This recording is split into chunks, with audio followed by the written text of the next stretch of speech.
प्रिय मित्रों, आप सबको सत्यवचन कार्यक्रम की ओर से सप्रेम नमस्कार। मेरा विश्वास है कि आप कुशल पूर्वक हैं और इस कार्यक्रम के द्वारा परमेश्वर के मार्ग को जान व समझ रहे हैं और उसकी इच्छा के अनुसार चलकर उसकी महिमा के योग्य जीवन जीने का आनंद ले रहे हैं।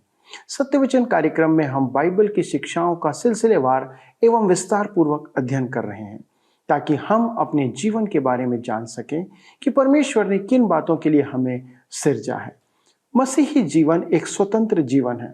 संसार में नाना प्रकार के नियम हैं, रीति रिवाज और विधि विधान है तथा बहुत से अन्य बंधन भी हैं।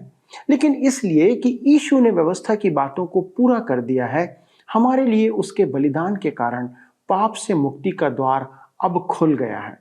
मूसा के नियम और संसार के अन्य रीति विधि हम पर अब लागू नहीं होते हैं, पर इस स्वतंत्रता का कई बार हम दुरुपयोग करते हैं। इसलिए हम पहला कुरिन्थियों की पत्री से इन दिनों इस विषय पर अध्ययन कर रहे हैं। सब बातें उचित लगती है, लेकिन सब बातें उन्नति की नहीं है। हम इससे संबंधित पहलुओं को आज के अध्ययन में और भी गहराई से देखेंगे ताकि हम परमेश्वर के विरोधी ना बने कि दंड के भागी हों। तो आइए दोस्तों, देखें कि वचन का मार्गदर्शन हमें क्या कहता है। मित्रों, आज हम अपने अध्ययन को पहला कुरिन्थियों के पत्र अध्याय 10 से आरंभ करेंगे, जिसका विषय है स्वतंत्रता झूठ नहीं है। आज का यह अध्ययन भी मसीही स्वतंत्रता से ही संबंधित है और यह विषय अध्याय 11 पद 1 तक चलेगा। हम स्वतंत्रता का एक और क्षेत्र देखेंगे जो इस्राएल राष्ट्र के उदाहरण द्वारा व्यक्त किया गया है। आइए हम पढ़ते हैं पहला कुरिन्थियों के पत्र 10 अध्याय उसके 1 पद। लिखा है, हे भाइयों, मैं नहीं चाहता कि तुम इस बात से अनजान रहो कि हमारे सब बाप दादे बादल के नीचे थे और सब के सब समुद्र के बीच से पार हो गए। ध्यान दीजिए, हे भाइयों से अध्याय 10 अध्याय 9 से जुड़ता है।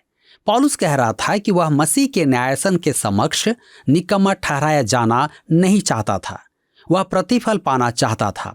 मैं नहीं चाहता कि तुम इस बात से अनजान रहो। जब पौलुस यह लिखे तो निश्चय जानिए कि पाठक उस बात से अनजान है जो पौलुस उन्हें बताना चाहता है। कुरिन्थ की कलीसिया मिली जुली कलीसिया थी, अर्थात उसमें यहूदी और अन्य जाति विश्वासी थे। आज एक यहूदी विश्वासी कुछ असामान्य दिखाई देता है, परंतु उस युग में अन्य जातीय विश्वासी असामान्य प्रतीत होते थे, क्योंकि आरंभिक विश्वासी यहूदी ही थे। जब पौलुस कहता है हमारे सब बाप दादे, तब वह वास्तव में यहूदी विश्वासियों को संबोधित करता है। पौलुस और वे इस्राएली थे और उन सब का एक ही इतिहास था। हमारे सब बाप दादे बादल के नीचे थे और सब के सब समुद्र के बीच से पार हो गए। यह संभवतः उस समय का उल्लेख है जब इस्राएली मिस्र के दासत्व से निकले थे और लाल सागर पार कर चुके थे।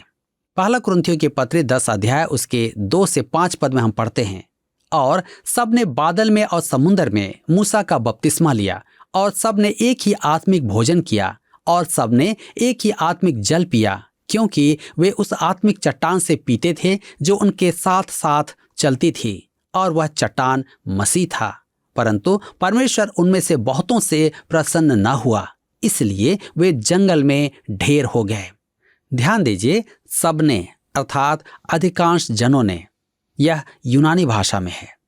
इससे प्रकट होता है कि मनुष्य कितना कुछ अनुभव पाकर भी विश्वास नहीं करता है। इससे इस्राएल को प्राप्त अद्भुत स्वतंत्रता भी प्रकट होती है। उस समय जब उन्होंने लाल सागर पार किया था, उस समय तक उनके पास मूसा की व्यवस्था नहीं थी, अतः वे व्यवस्था के अधीन नहीं थे। उन्हें बहुत अधिक स्वतंत्रता प्राप्त थी, परंतु उन्होंने स्वतंत्रता का अनुचित लाभ उठाया। सौभाग्य विफलता का बीमा नहीं है। अनेक धनवान मनुष्यों के पुत्रों को यह सीखना पड़ा है। जी हाँ, अनेक मनुष्य जिनको राजनीति के क्षेत्र में, व्यापार में या सामाजिक क्षेत्र में अधिकार प्राप्त हुए हैं, उन्होंने भी यह शिक्षा ली है। वे बादल के नीचे थे, अर्थात उनको मार्गदर्शन प्रदान किया जा रहा था। वे सब सुरक्षित लाल सागर के पार हुए, मूसा का बपतिस्मा लिया। यहाँ फिर बपतिस्मा शब्द आया है जिसके अनेक अर्थ निकलते हैं। मेरा यूनानी शब्दकोश इसके 20 अर्थ बताता है। हमारे अनुवादकों ने इस शब्द का अनुवाद नहीं किया है, उन्होंने उसे केवल इसको ज्यों का त्यों ही रख दिया है। अतः लेखक के मन की बात को समझना कठिन है, क्योंकि अनुवादकों ने ही यह प्रयास नहीं किया है। उन्होंने शब्द को जैसा का वैसा ही रख दिया है। इसका कारण यह हुआ कि इसका अर्थ एक ही निकाला जाता है। बपतिस्मा का अर्थ है पहचान। पानी का बपतिस्मा यही अर्थ रखता है, क्योंकि वह मसीह के साथ हमारी पहचान बनाता है। पवित्र आत्मा के बपतिस्मे द्वारा हम उसके साथ दफन किए जाते हैं। यही पवित्र आत्मा का बपतिस्मा है। वह मसीह की देह में हमारी पहचान बनाता है। वह हमें देह में एक अंग बनाता है। पहला कुरिन्थियों के पत्री 12 के 13 पद में लिखा है, हम सब ने एक ही आत्मा के द्वारा एक देह होने के लिए बपतिस्मा लिया है। अध्याय 12 में पौलुस इसकी व्याख्या करेगा। यहाँ लिखा है कि उन्होंने मूसा का बपतिस्मा लिया। कितनों ने मूसा का बपतिस्मा लिया था? अब आप यह न सोचें कि मूसा ने लाल सागर में बपतिस्मा की विधि पूरी की थी और उन्हें बपतिस्मा दिया, क्योंकि वे तो लेश मात्र भी गीले नहीं हुए थे। निर्गमन में तो लिखा है कि उन्होंने लाल सागर के सूखे तल पर चलकर उसे पार किया था। परमेश्वर ने समुद्री तल को पूर्ण रूपेण सुखा दिया था और उन पर एक भी बूंद पानी नहीं था। उन्होंने सूखी भूमि को पार किया था। जो पानी में गए वे तो वास्तव में मिस्रवासी थे। वे पूरे जलमग्न हो गए थे। अतः जब वह कहता है मूसा का बपतिस्मा, तो वह पानी का उल्लेख नहीं कर रहा है, न ही वह पवित्र आत्मा की बात कर रहा है, क्योंकि वह कहता है मूसा का बपतिस्मा। अतः उसके कहने का सीधा सा अर्थ यह है कि उन्होंने मूसा के साथ अपनी पहचान बनाई। इब्रानियों के पत्र 11 अध्याय के 29 पद में लिखा है, विश्वास ही से वे लाल सागर के पार ऐसे उतर गए जैसे सूखी भूमि पर से, और जब मिस्रियों ने वैसा ही करना चाहा तो सब डूब मरे। इस्राएल के वंशजों ने मूसा के साथ अपनी पहचान बनाई। विश्वास के द्वारा ही उन्होंने लाल सागर पार किया। यह विश्वास किसका था? इस्राएलियों में तो विश्वास नाम मात्र का भी नहीं था। निर्गमन में लिखा वृत्तांत पढ़ें। वे तो लौटकर मिस्र चले जाना चाहते थे और मूसा को दोषी ठहराते थे कि वह उन्हें भयानक जंगल में ले आया था। विश्वास तो केवल मूसा में ही था।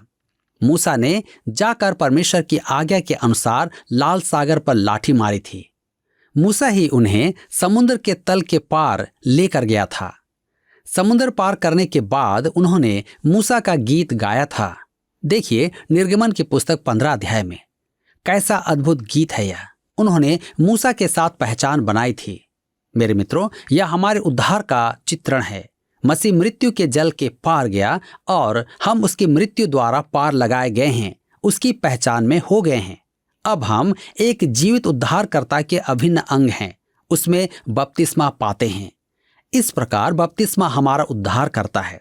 मसीह में विश्वास करने पर पवित्र आत्मा का बपतिस्मा हमें मसीह में अवस्थित कर देता है। पानी का बपतिस्मा इसका उदाहरण है। अतः यह अत्यधिक महत्वपूर्ण है, परंतु वह वास्तव में एक संस्कार है। सच्चा बपतिस्मा पवित्र आत्मा का कार्य है।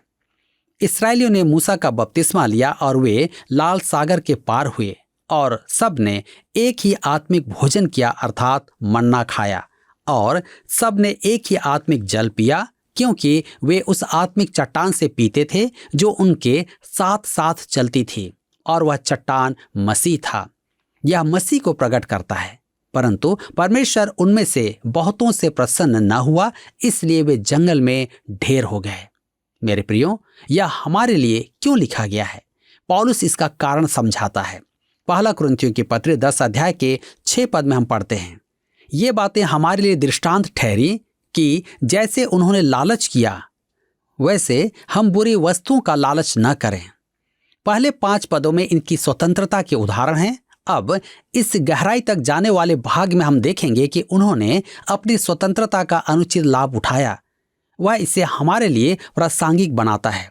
यह हमारे लिए उदाहरणार्थ उसके साथ हुआ था। आपके और मेरे लिए यह लिखा गया है कि हम इस पर ध्यान दें। इस्राएलियों को स्वतंत्रता दी गई थी, परंतु उन्होंने क्या किया? लिखा है कि उन्होंने लालच किया। किस बात का लालच किया? गिनती की पुस्तक 11 अध्याय उसके 4 से 6 में लिखा है, फिर जो मिलीजुली भीड़ उनके साथ थी वह कामुकता करने लगी और इस्राएली भी फिर रोने और कहने लगे, हमें मांस खाने को कौन देगा? हमें तो मछलियां स्मरण हैं जो हम मिस्र में सेंत में खाया करते थे, और वे खीरे और खरबूजे और गंदने और प्याज और लहसुन भी, परंतु अब हमारा जी घबरा गया है। यहाँ पर इस मन्ना को छोड़ और कुछ देख नहीं पड़ता। लिखा है कि वे कामुकता करने लगे। गंदने, प्याज और लहसुन की इच्छा में क्या बुराई है? यदि वे इन वस्तुओं को खाते तो उनके साथ संगति की इच्छा नहीं होती, परंतु यह मुख्य विषय यह है कि उन्होंने उन वस्तुओं की लालसा की जो परमेश्वर की इच्छा में उनके लिए नहीं थी। यह उनके विद्रोह का आरंभ था। क्या आपने कभी ध्यान दिया है कि कितनी बार लालसा पाप को जन्म देती है? अदन की वाटिका में इसका आरंभ हुआ था। उत्पत्ति के पुस्तक 3 अध्याय उसके 6 पद में लिखा है, अतः जब स्त्री ने देखा कि उस वृक्ष का फल खाने के लिए अच्छा और देखने में मन भाऊ और बुद्धि देने के लिए चाहने योग्य भी है, तब उसने उसमें से तोड़कर खाया और अपने पति को भी दिया, और उसने भी खाया। यह परमेश्वर की इच्छा से हटकर किसी बात की लालसा थी। लालसा क्या है? मनोवैज्ञानिक संकोच और निषेध की चर्चा करते हैं। वे लालसा को जीवन की सर्वोच्चता कहते हैं। लालसा क्या है? इन उदाहरणों में लालसा की वस्तुएं परमेश्वर की इच्छा के बाहर थीं। उस समय परमेश्वर की इच्छा यह नहीं थी कि उन्हें उनकी इच्छा की वे वस्तुएं मिले। पहला कुरिन्थियों 10 के 7 पद में हम पढ़ते हैं, और न तुम मूर्ति पूजक बनो जैसे कि उनमें से कितने बन गए थे। जैसा लिखा है, लोग खाने पीने बैठे और खेलने कूदने उठे। आपके जीवन में परमेश्वर के स्थान पर रखी गई प्रत्येक वस्तु एक मूर्ति स्वरूप ही है। पहला कुरिन्थियों 10 उसके 8 से 10 में लिखा है, और न हम वे विचार करें जैसा उनमें से कितनों ने किया, और एक दिन वे 23,000 मर गए। और न हम प्रभु को परखें जैसा उनमें से कितनों ने किया और सांपों के द्वारा नष्ट किए गए। और न तुम कुड़कुड़ाओ जिस रीति से उनमें से कितने कुड़कुड़ाए और नष्ट करने वाले के द्वारा नष्ट किए गए। मेरे मित्रों, पौलुस उन लोगों में कुछ पापों की सूची देता है। वे बार बार परमेश्वर से शिकायत करते और कुड़कुड़ाते थे। यह उन लोगों का उदाहरण है जो परमेश्वर की इच्छा से अलग वस्तुओं की लालसा करते हैं। परमेश्वर के पास तो अपने लोगों के लिए सदैव भली वस्तुएं ही होती हैं। यह बात तब भी सच थी और आज भी सच ही है। वे सदैव उन्हीं वस्तुओं की लालसा करते थे जिन्हें परमेश्वर उन्हें देना नहीं चाहता था। पहला कुरिन्थियों 10 के 11 में लिखा है, परंतु ये सब बातें उन पर पड़ी, दृष्टांत की रीति पर थी, और वे हमारी चेतावनी के लिए जो जगत के अंतिम समय में रहते हैं लिखी गई हैं। जी हाँ, हमें इससे शिक्षा लेनी चाहिए। हमें मसीही स्वतंत्रता प्राप्त है, परंतु हमारी लालसाओं को परमेश्वर की इच्छा के अनुरूप होना चाहिए। हमें यह जानना अति आवश्यक है।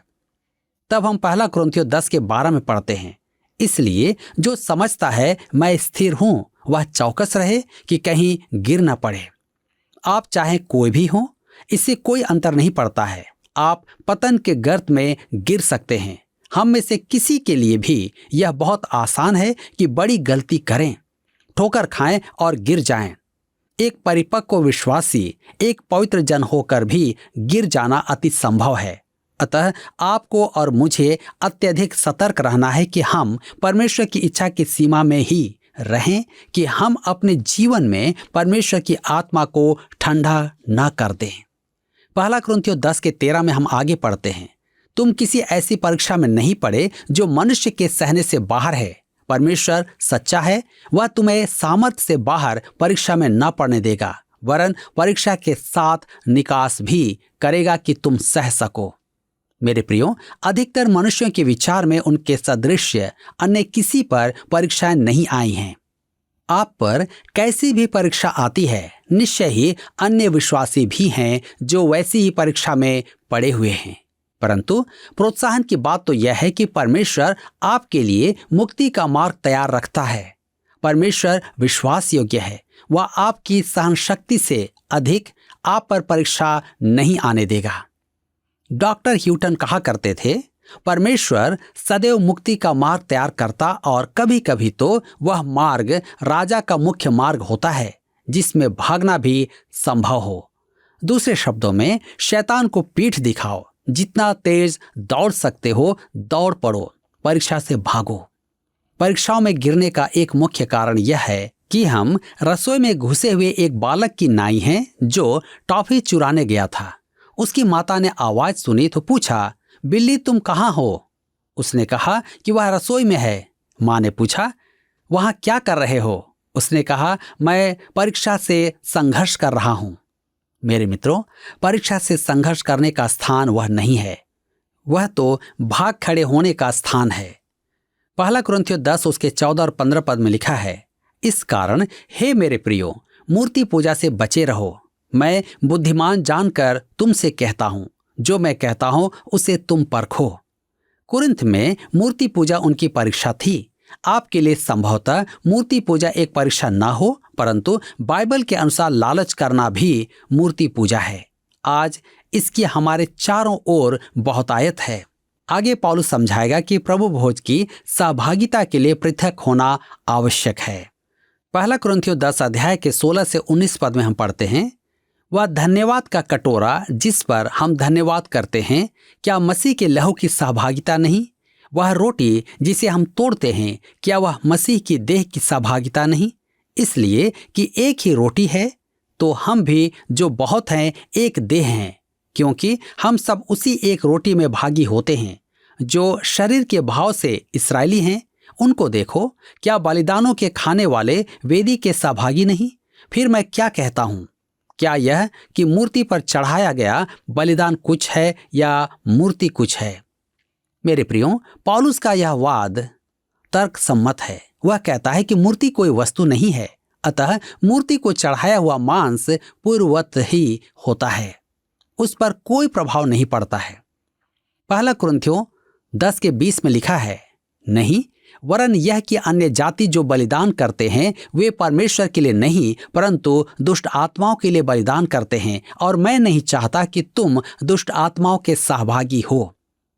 पौलुस अब तक मसीही स्वतंत्रता की चर्चा कर रहा है। यद्यपि मूर्ति कोई वस्तु नहीं है, उसके पीछे दुष्ट आत्मा रहती है, पौलुस समझाता था।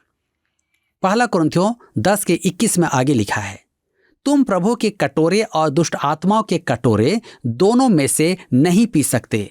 तुम प्रभु की मेज और दुष्ट आत्माओं की मेज दोनों के साक्षी नहीं हो सकते। अर्थात कुछ लोगों की समझ में मूर्तियों को चढ़ाया हुआ मांस खाना मूर्ति पूजा करने के तुल्य था।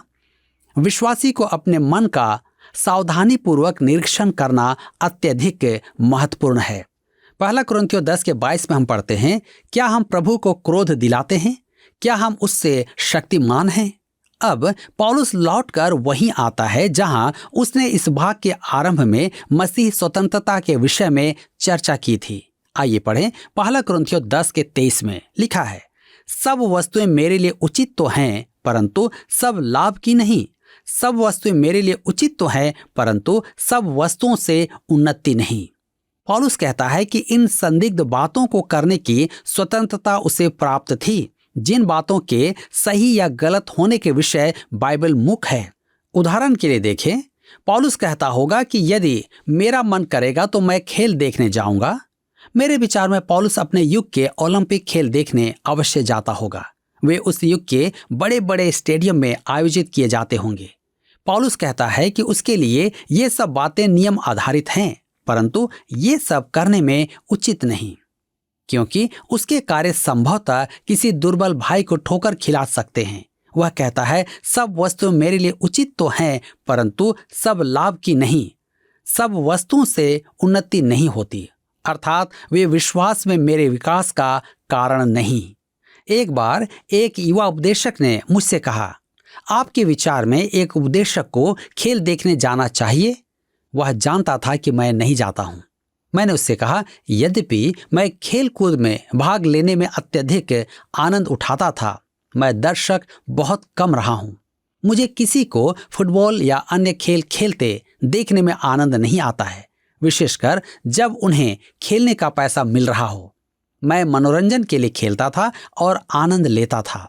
तथापि जब मैं स्कूल में था तब मैंने एक बहुत सहायक पुस्तक पढ़ी। उसमें लिखा था कि उपदेशक को अपना जीवन उन्हीं बातों पर सीमित रखना चाहिए जिन्हें वह सेवा में काम में ले सके। वह क्या देखता है, वह कहाँ जाता है, कैसे अनुभव प्राप्त करता है, क्योंकि उसका संपूर्ण जीवन उसकी सेवा है। हर एक बात उसकी चक्की का अनाज हो। दूसरे शब्दों में, एक उपदेशक को अपना संपूर्ण जीवन प्रचार मंच में लगा देना है। उसके जीवन में कोई भी बात छिपी ना हो, उसे सब कुछ काम में लेना चाहिए। अतः मैंने उसे हॉकी के बारे में कहा, यदि आप हॉकी के खेल का उपदेश में उपयोग कर सकें और आप कर सकते हैं तो खेल देखने जाने में कोई बुराई नहीं है। आप हॉकी के खेल से अनेक उदाहरण दे सकते हैं, तथापि आपका जाना उचित नहीं, क्योंकि किसी न किसी पर इसका कुप्रभाव पड़ सकता है। मसीही स्वतंत्रता के विषय में पौलुस कहता है, सब वस्तुएं मेरे लिए उचित तो हैं, परंतु सब लाभ की नहीं। सब वस्तुएं मेरे लिए उचित तो हैं, परंतु सब वस्तुओं से उन्नति नहीं। हमारे हर काम से परमेश्वर का महिमान्वन हो, दूसरे की भलाई हो। आगे हम देखते हैं, पौलुस मार्गदर्शक निर्देशन देता है। पहला कुरिन्थियों के पत्र 10:24 में हम पढ़ते हैं, कोई अपनी ही भलाई को नहीं वरन दूसरों की भलाई को ढूंढे। विश्वासियों को मसीह में महान स्वतंत्रता प्राप्त है, तथापि हम दूसरों की भलाई खोजें। अतः एक विश्वासी का जीवन स्वतंत्रता के अधीन और स्वतंत्रता द्वारा नियंत्रित ना हो। स्वतंत्रता प्रेम के द्वारा सीमित की जाती है। एक विश्वासी विधि विधान में नहीं बंधता है। वह सख्त नियमों का दास नहीं है। उसे सीमित एवं बाध्य करने वाला केवल प्रेम है। वह अन्यों पर पड़ने वाले अपने प्रभाव के प्रति सतर्क रहता है। पौलुस यही विचार प्रकट करता है। पहला कुरिन्थियों की पत्र 10:25 और 26 में लिखा है, जो कुछ कसाईयों के यहाँ बिकता है वह खाओ और विवेक के कारण कुछ न पूछो, क्योंकि पृथ्वी और उसकी भरपूरी प्रभु की है। एक विश्वासी परमेश्वर की सृष्टि की सब वस्तुओं का आनंद उठा सकता है। उसकी सुंदरता और उसके फूल फल यह परमेश्वर की देन है। अब पौलुस एक व्यवहारिक सुझाव देता है। वह कहता है, जब आप भोजन पर आमंत्रित हों तो अपने सत्कारी से यह ना पूछें, यह मांस तो बहुत अच्छा है, आपने इसे कहाँ से खरीदा? मेरा कसाई तो ऐसा अच्छा मांस नहीं रखता है। इस प्रश्न पर आपके सत्कारी को कहने पर बाध्य होना पड़ेगा कि वह मंदिर की दुकान से लाया था। अतः उचित तो यह होगा कि आप ऐसा प्रश्न ही ना पूछें। अब पौलुस एक व्यवहारिक उदाहरण देता है। पहला कुरिन्थियों के पत्र 10:27 में हम पढ़ते हैं, यदि अविश्वासियों में से कोई तुम्हें न्योता दे और तुम जाना चाहो तो जो कुछ तुम्हारे सामने रखा जाए वही खाओ और विवेक के कारण कुछ न पूछो। मेरे मित्रों, यदि आप किसी अविश्वासी के घर में आमंत्रित हैं तो बिना कोई प्रश्न पूछे खाना खाएं। मेरे मित्रों, क्या आप किसी प्रकार का प्रश्न अपने उस सत्कारी से करते हैं? आज इस पर हमें विचार करने की आवश्यकता है। पिछले प्रश्न का उत्तर है ए, अपने कार्य। पौलुस अपनी सेवा के दौरान अपनी दैनिक आवश्यकताओं के लिए अपने कार्य पर निर्भर रहता था। आज का प्रश्न है, बपतिस्मा का वास्तविक अर्थ है खाली स्थान। ए, डूबना, बी, डूब कर निकलना, सी, मसीह के साथ पहचाना जाना, डी, आत्मा से भर जाना।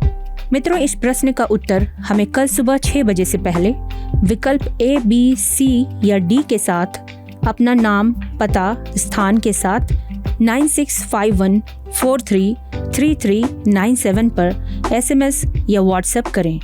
सभी विजेताओं को विशेष पुरस्कार प्रदान किए जाएंगे। धन्यवाद। क्या आपको यह कार्यक्रम पसंद आया? अभी हमें एक मिस कॉल करें और आप अगले विजेता हो सकते हैं।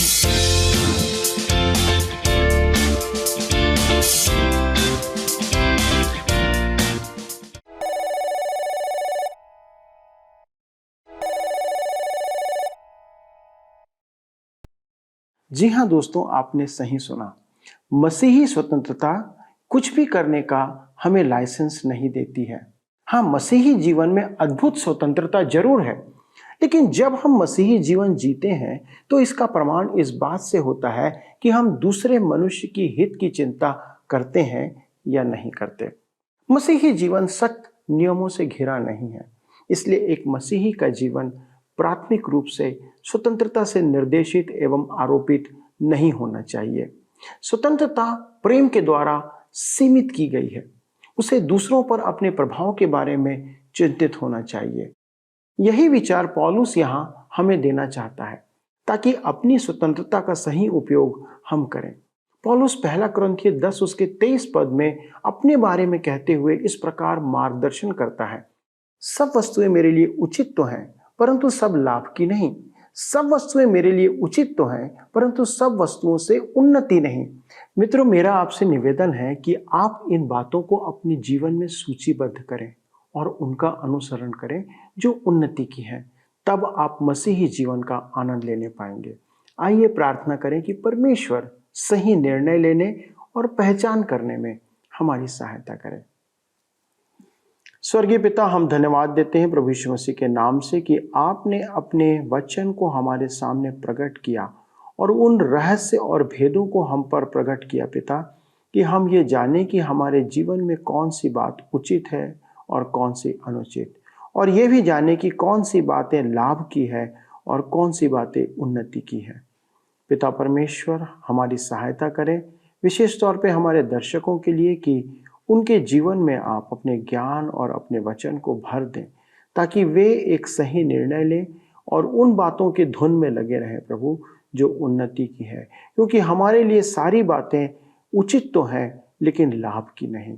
और हम जब अपने दैनिक जीवन में जीते हैं प्रभु, हमारी सहायता करें कि हम भी उन बातों के पीछे रहें जो हमारे लिए लाभ की हैं।